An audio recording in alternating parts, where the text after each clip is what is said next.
Yan, mga master, pakita ko sa inyo ang ating poodle fight. Ayan. Kaya mga master, tayo pagkain.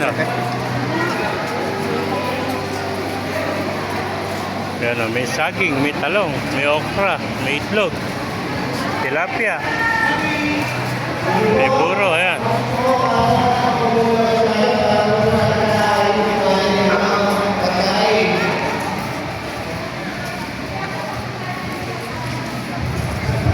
Yun na. Longganisa.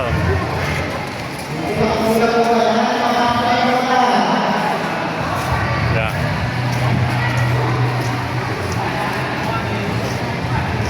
16.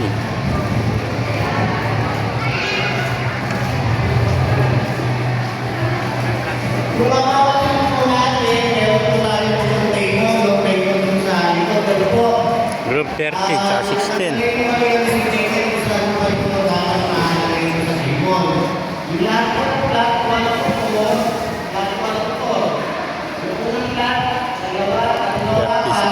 Dito po sa table 1.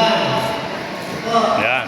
Yung flat 5 Hindi na ako may preso para wala na po preso. Tatlo kagad tilapia. Tatlo ako na yung tilapia. Tatlo kagad tilapia, no? Table 3. Then yung pag-hit ng table, lalagyan natin po sa ating mga nakuhin. Dito po sila. Ngayon, sumunod po yung mga 5 table. Doon po yung flat 13 to 16. Tama ba ba? Ayun, tama. 13 to 16. Ang flat nasunod po flat 17, 18, 19, 20. Then, susunod po yung nahuling flat.